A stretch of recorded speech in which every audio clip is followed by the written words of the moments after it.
क्षमा breaking Jain news. सम्मिश्रण तीर्थ में क्या हो रहा है? यही तो हो रहा है। करोड़ों करोड़ रुपया समाज का बर्बाद हो रहा है। कल महाराज साहब ने एक बहुत प्यारी बात कही, चिंतन की गहरी बात कही। यदि प्रत्येक घर से व्यक्ति 1 रुपया रोज निकालता है, प्रत्येक घर से 40-50 लाख जैन समाज हैं, यदि रोज व्यक्ति 1 रुपया निकालता तो 50 लाख रुपया रोज निकल सकता है। जैन समाज 1 रुपया रोज निकालने से एक दिन में 50 लाख इकट्ठा हो रहा है। एक दिन में 1 रुपया, सिर्फ 1 रुपया, और इतना कोई गरीब नहीं है जो 1 रुपया ना निकाल सके। पर ये मेहनत कौन करे? शरद जी मरे, वो ही जाए, वो ही चिल्लाए, वो ही सुने, वो ही बोले। आचार्य कहते नहीं, धर्म के लिए, तीर्थों के लिए। और सबसे बड़ी दुर्भाग्य की बात तो है, जितने पदाधिकारी जो बड़े बड़े पदों पर बैठे हैं वो अभी अधमरे होके बैठे हैं। जब तीर्थ हाथ से निकल जाता है फिर वो अब कमर कस के मैदान में आते हैं। अरे मूर्खानंद, यदि तुम पहले ही समझ जाते तो तीर्थ हाथ से जाता ही क्यों? अब गिरनार हो किस, ये हमारे समाज, दिगंबर जैन समाज की धरोहर है जो हमारे पुरखों ने हमको दिया है। हमको फोकट में मिली चीज की हम कोई कद्र नहीं करते हैं। अब ये क्षेत्र कुलचारम पारसनाथ पूरे तेलंगाना में इकलौता प्रियाग क्षेत्र है। ये सबसे प्रिय क्षेत्र पर साल में कितने यात्री आते हैं? 10-20 यात्री आते हैं। कितना सुंदर क्षेत्र। आप देखो, जब से कल से दिल्ली कल शाम से जब से दिल्ली वाले आए हैं तब से पानी रुक ही नहीं रहा है। लगातार पानी बरस, रिमझिम पानी बरस, पूरी रात पानी बरसता रहा। और अभी भी देखो आनंद ही आनंद। कहते ना, महीने चतुरों मास की क्या कहने की, चारों महीने यहाँ मौसम सुहाना है। जो यहाँ पर कुलचारा में आता है उसका जाने का मन नहीं करता है। फिर बोलना पड़ता, भैया कमरा कब खाली कर रहे हो, दूसरे लोग आने वाले हैं। निवेदन कर रहा हूं, क्योंकि वर्षा योग चल रहा है। यदि घर में किसी की शादी होती है तो घर छोटा पड़ जाता है। इसके मतलब में हम दीवार तोड़ के घर को, कमरे को हॉल बना दें। शादी होती है तो घर छोटा पड़ जाता है। वर्षा योग हो रहा है इसलिए स्थान कम पड़ रहा है। दिवाली के बाद सारे कमरे खाली पड़े रहेंगे। आओ रुको, महीने भर के लिए करो शांति विधान, करो पारसनाथ विधान, करो सम्मिश्र विधान, करो सिद्ध चक्र महामंडल विधान, फिर तुम्हारा आने का मन नहीं करेगा। सबको अभी आना, अभी कमरा चाहना और अभी महीना भर रुकना है। निवेदन कर रहा हूं, क्षेत्रों का संरक्षण इस समय बहुत जरूरी है। और आप आप किसी भी क्षेत्र के, आप उनके बोल भाई इस क्षेत्र की, इस क्षेत्र के कागज कहाँ हैं, इसकी रजिस्ट्री कहाँ है? एक भी, अधिकांश 90% क्षेत्र अपने सिर्फ हवा में घूम रहे हैं। जिनके पुख्ता ना कोई कागज है ना कोई कुछ नहीं हमारे पास, सिर्फ हम हवा में बात करते हैं। और जब कोई केस करता है तो फिर समाज का पैसा बर्बाद करते हैं। और मैं तो एक निवेदन कर रहा हूं, कल जम्बू जी स्वामी बोल रहे थे कि इतना पैसा लगेगा। मैं तो सोचता हूं कि इतना पैसा अभी तक करोड़ों रुपए अपने केस में बर्बाद कर दिए। वो सारे केस कमेटी क्षेत्रों की लापरवाही से चल रहे हैं। सिर्फ उनकी लापरवाही से समाज का पैसा, इतना बड़ा एडवाइजर है, इतना बड़ा वकील है, जो हमारे पास बड़े बड़े धुरंधर लोग हैं, उनसे तो हम उनके पास उनसे बात नहीं करते हैं। जो फोकट के हैं, जो दूसरे हैं, अजैन हैं, उनको जाके 10-10 लाख, 20-20 लाख, 50-50 लाख एक बार में देके आ जाते हैं। और हमेशा तैयार बैठे, एक बार तो बोलो भैया मुझे आपसे बात करना है। मैं तो निवेदन कर रहा हूं, जितने क्षेत्रों पर केस चल रहे हैं, जिन जिन क्षेत्रों पर केस लगे हैं, जिन जिन क्षेत्रों केस चल रहे हैं, जो ट्रस्टी हैं, कमेटी पदाधिकारी हैं, उन सबको अपने पॉकेट से पैसा खर्च करना चाहिए।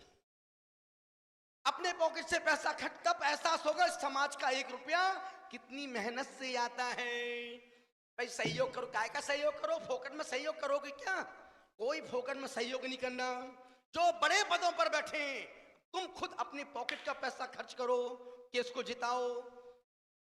उस काम में तो हम पीछे हट जाएंगे। समाज भैया सहयोग करो, काहे का सहयोग करो? समाज का पैसा बर्बाद करने के लिए नहीं है। जितना पैसा हमने कोर्ट केस में बर्बाद किया है, यदि भारत देश के जितने क्षेत्र हैं, यदि 1-1 करोड़ हम उस क्षेत्रों में लगाते, वो क्षेत्र आज सोने की लंका जैसे चमक रहे होते। सिर्फ हमारे पास पैसा बर्बाद करने कोर्ट कचहरी है, बाकी हमारे पास समय नहीं है। निवेदन कर रहा हूं, कल महाराज साहब की बातें बहुत गहरी थी, अनुभव की बातें थी, और ये सच है कि जो लोग कार्यालय में बैठते हैं उनकी वाणी व्यवहार अच्छा नहीं होता है, अच्छा नहीं होता है, रूखे मन से बातें करते हैं। उस समय तो उस व्यक्ति का इतना अच्छा व्यक्तित्व होना चाहिए। आइए साहब, जय जिनेन्द्र साहब, कहाँ से आए आप? नाम पूछो, ऐसा पानी पी। यदि कुछ लेना है अपने को पानी बनना पड़ेगा। तुम सोचो मैं दूध बन के रहूं, उफन जाओ,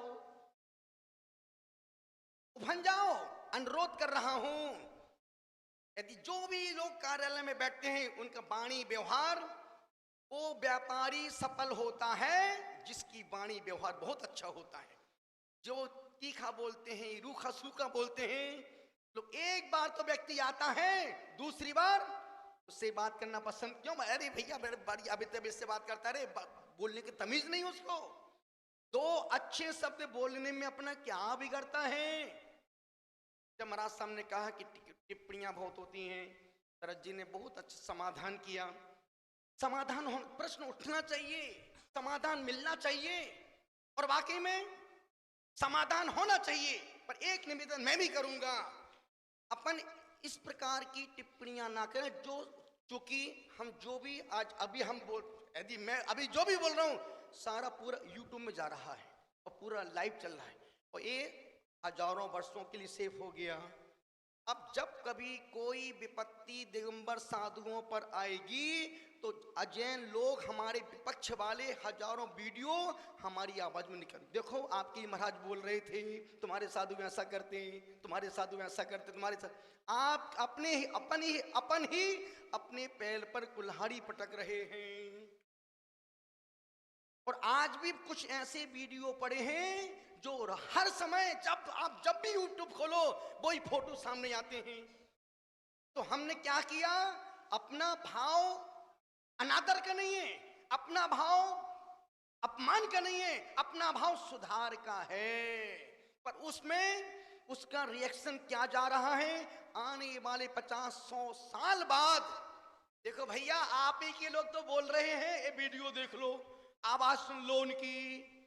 तो उस चीज के लिए अपने को थोड़ा सोचना पड़ेगा। ये नहीं बोलना बोलो मत, बोलना चाहिए, पर कहीं वो बोलना हमारा खुद के लिए घातक ना बन जाए। तो आने वाले समय में सारी चीजें रिकॉर्ड हो रही हैं, और हमारा रिकॉर्ड, हमारी भाषा ही हमको फांसी लगवाएगी, हमको उलझाएगी, हमको कोर्ट कचहरी के चक्कर कटवे। क्यों? भावनात्मक बोल दिया, पर वो संपूर्ण चीजें, अब कोई चीज छुपती नहीं है। यदि आप किसी से फोन से बात कर रहे हैं तो रिकॉर्डिंग हो रही है, आपने वीडियो कॉल किया वो भी रिकॉर्डिंग हो रहा है, आपने व्हाट्सएप कॉल किया उसमें भी। आजकल सारी दुनिया में ऐसे ऐसे ऐप आ गए हैं, आप मोबाइल से बच नहीं सकते। चाहे साधु हो, संत हो, कोई भी हो, जिस दिन पत्ता खुलेगा तो मुंह दिखाने के लायक भी नहीं रहोगे। अनुरोध कर रहे हो, इसलिए खुद को संभलने की आवश्यकता है, खुद को संभलने की आवश्यकता है। भक्त गुरुओं को बिगाड़ेंगे, गुरुदेव महाराज जी वीडियो कॉल में आशीर्वाद दे दो, बहुत तो पगला आशीर्वाद लेगा, अपना नाम कमाएगा और तुमको बदनाम करेगा। देखो आज भी महाराज साहब ने वीडियो कॉल किया था मेरे को, मेरे पास रिकॉर्डिंग है, किसकी बदनामी हो रही है? महावृत्ति की, और महावृत्ति की नहीं, उस मुनि मुद्रा की बदनाम। और आजकल 80% साधु वीडियो कॉल में लगे हैं, कोई वीडियो कॉल कर रहा है, कोई व्हाट्सएप कॉल। धर्म की प्रभावना, इतनी भी प्रभावना मत करो कि खुद के व्रतों की हत्या हो जाए, खुद के व्रतों की हत्या हो जाए। क्योंकि मोबाइल रखने का मतलब है सत्य महाभारत में दोष लगाना। मोबाइल रखने का मतलब ही है सत्य महाभारत में, और मोबाइल रखने का मतलब है सत्य महाभारत तो बहुत दूर की बात है, सत्य व्यसन का दोष लगातार लग रहा है। क्योंकि मोबाइल में जब भी उंगली करोगे तुरंत उसमें छमक छल्लो आएगी, आधे कपड़े अर्ध नग्न आज चित्र आएंगे। कोई अपन भगवान तो बन नहीं गए, कोई ऐसा भी नहीं कि पूरे बीतरागी बन गए हों। देखते मन में विकार आएगा ही आएगा, कितने ही बीतरागी बन जाओ। मोबाइल रखने का मतलब हम अपने व्रतों में जीवंत दोष लगा रहे हैं। जितना हम बचेंगे उतना आगे विशुद्धि के मार्ग में आगे बढ़ेंगे। बहुत से पगले मेरे पास भी महाराज श्री प्रहलाद ने महाराज वीडियो कॉल में बंद कर वीडियो, अभी 3-4 दिन पहले की महाराज सब बात है।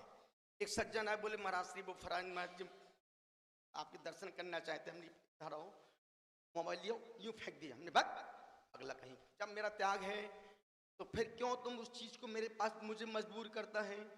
अभी कल महाराज साहब के पास बैठा था सुबह की, कोई वीडियो कॉल आया, इधर लाओ, पर नहीं होना। जिसको दर्शन करना है क्यों फोकट में वीडियो कॉल करे, आके यही दर्शन करो ना बाबू। और सिर्फ लोग रिकॉर्ड, अपना रिकॉर्ड बनाने के लिए अपना रिकॉर्ड खराब कर रहे हैं। समझदार होने के नाते इन विकल्पों को दूर करो। इतनी भी प्रभावना मत करो कि खुद की अप्रभावना और व्रतों में दोष लग जाए। और आज की तारीख जितना तुम बचोगे, इन विकृतियों से बचोगे, उतना ही तुम अपनी विशुद्धि के मार्ग में आगे बढ़ोगे। ये महाव्रतों भगवान बनने का मार्ग विकल्पों का मार्ग नहीं है बाबू। हम दुनिया को जो दिखा रहे हैं वो सत्य नहीं है। जब खुद की नजरों में जिस दिन हम महाव्रती बन जाएंगे उस दिन अपने आप कौन छूट जाएंगे। दूसरों को प्रभावित करने की अपेक्षा खुद को प्रभावित करो। खुद की नजरों में अच्छे जिस दिन बन जाएंगे उस दिन हम बीतराग मार्ग के सच्चे पथानुगामी बन जाएंगे। तो अभी मैं कह रहा था झरी कोई बहुत अच्छा क्षेत्र था जो उन्होंने बोले महाराज इतना प्यारा क्षेत्र, इतना सुंदर क्षेत्र है जहां पर 3 मूर्तियां हैं पारसनाथ भगवान की, और अद्भुत क्षेत्र ऐसे। और मैं समाज से भी निवेदन कर रहा हूं, हर साल प्रत्येक व्यक्ति को परिवार सहित किसी ना किसी क्षेत्र की तीर्थ यात्रा वंदना करना चाहिए। जब हम, और हर साल, जैसे महाराज साहब जब गृहस्थ जीवन में थे इन्होंने एक भी क्षेत्र छोड़ा नहीं। घर के पास में ही था कंपिल जी, हर महीने 7 दिन में 15 दिन में जाके आ जाना, विधान कर लेना, शांति पाठ विधान कुछ भी कर देना। क्यों? और उसके आगे को सोमबा पास पीछे बटेश्वर नेमिनाथ भगवान पीछे बैठे, विमलनाथ भगवान, और दोनों के बीच में महाराज साहब निवेदन कर रहा हूं, अनुरोध कर रहा हूं, हर यूं तो यदि आसपास क्षेत्र हो प्रत्येक श्रावक को हर महीने क्षेत्र की वंदना करना चाहिए। हर महीने नहीं जा सकते हो 3 महीने में जाओ, 3 महीने में नहीं जा सकते हो 6 महीने में जाओ, परिवार सहित जाओ। और 6 महीने में नहीं जा सकते हो तो साल में 1 बार जाओ, और साल में 1 बार भी नहीं जा सकते हो तो 3 साल में 1 बार जाओ, और 3 साल में 1 बार नहीं जा सकते हो तो 5 साल में 1 बार जाओ, और 5 साल में भी नहीं जा सकते तो 12 साल में 1 बार जाओ, और 12 साल में भी नहीं जा सकते तो 100 किलो का पत्थर पीठ पे बांधो और समुद्र में कूद जाओ। अब तुम्हें जैन होने का कोई हक अधिकार नहीं। निवेदन कर रहा हूं, जिस तरीके सिर्फ पूरे देश एक ही व्यक्ति है जो क्षेत्रों के लिए, तीर्थों के लिए इतना ज्यादा चिंतित, इतना ज्यादा बोलता है कि यार क्षेत्र क्षेत्र क्षेत्र, पर ऐसे पदाधिकारी जो पदों पर बैठने का व्यक्ति, पदों पर बैठने के बाद व्यक्ति अंधा और बहरा हो जाता है, फिर उसको नीचे वालों की आवाजें उसके कान तक नहीं पहुंचती, फिर ऊंचे बैठने के बाद नीचा दिखता भी नहीं है। एक कुलचाराम जब मैं 2008 में आया था चतुर्मास करके हैदराबाद से, उस समय देखा कि यार क्षेत्र तो बहुत अच्छा है, और भगवान पारसनाथ की मूर्ति, सोचो एक खेत में एक मूर्ति निकली, खेत में मूर्ति निकली उल्टी पड़ी थी। बहुत समय तक लोग इस पे कपड़े अपने धोते रहे। इस मूर्ति को सीधा किया तो लोगों ने कहा अरे ये तो भगवान की मूर्ति, भगवान की मूर्ति। इसको खड़ा कर दिया। 2-3 साल तक मूर्ति खड़ी रही। पूरा गांव कोई तेल लगा रहा है, कोई सिंदूर डाला, कोई नारियल फोड़ रहा। एक महिला, बाबा मेरे घर में बच्चे नहीं हो रहे, आशीर्वाद दो। उसने नारियल फोड़ा, पानी चरणों में चढ़ाया, फल लेके गई, फल खाया, समय से वो गर्भवती हो गई। एक किसान आया, बाबा मेरे भूमि खेत में पानी नहीं निकल रहा है। नारियल लेके आओ, उस खेत में जाके नारियल फोड़ा, पानी के झरने बह गए। ये वो बाबा हैं, सिर्फ कुछ नहीं करना, बोलना है और यहां बोल के निकल जाओ। कैसे काम होगा भूल जाओ। अपनी आप शक्तियां काम करते हैं, भगवान वितरागी काम नहीं करते। पर मंदिर की जो शक्तियां हैं, जब पता चला समाज को कि यार कोई मूर्ति कुलचाराम के गांव में मूर्ति खड़ी है, वहां के हमारे राजेश भाई, सुमेर भाई और भी समाज के कुछ लोग यहां देखने के, अरे ये मूर्ति तो बहुत अच्छी, तो पार्श्वनाथ भगवान की मूर्ति है। ये मूर्ति बहुत प्राचीन मूर्ति है भाई, ये मूर्ति हमको दे दो। नहीं, ये मूर्ति हमारे गांव से कोई उठा ही नहीं सकता, क्योंकि ये हमारे कुल देवता हैं। और जब से हमारे बाबा खेत में बैठे हैं, हमारे खेत में पानी आ गया, फसल आ गई, गांव में बच्चे, जिनके बच्चे उनके बच्चे हो गए, जिन बच्चों पे फल नहीं उस पे फल आ गए। ये मूर्ति हमारे लिए तो वरदान है भैया, इस मूर्ति को हम देंगे नहीं। अरे भैया, ये मूर्ति ऐसे नहीं पूछते, बीतरागी भगवान की मूर्ति है। जो चाहिए वो पैसा लो, 2, 4, 10 लाख लो भैया, तुम करोड़ भी दोगे तब भी मूर्ति हम यहां से ले जाने नहीं देंगे।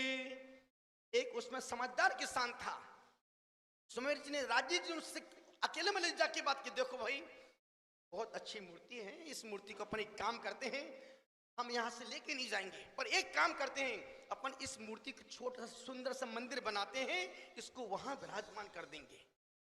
वो व्यक्ति समझदार था, उसने उस बात पर राजी हो गया। उन्होंने वहां से आए, यहाँ जमीन देखी, छोटी सी जमीन देखी और देखा कि यार बहुत अच्छी जमीन है, चलो भगवान को वहां से ला करके 2 किलोमीटर गांव और भगवान को यहाँ लाके खड़ा कर दिया। उस समय कुछ भी नहीं था, छोटा सा ये मंदिर था। और वो जब से मूर्ति खड़ी की, फिर 2002 में इसकी प्रतिष्ठा हुई और प्रतिष्ठा के बाद जो इसकी ख्याति, प्रशंसा, कीर्ति बढ़ती जा रही है रोज रोज। और सबसे बड़ी बात, यहाँ जो पास में गौशाला है, इस क्षेत्र पर मूर्ति आने के बाद सिर्फ 5 गाय थी और देखते देखते 150, 200, 250 गाय हो गई। एक वंश की 150 गाय।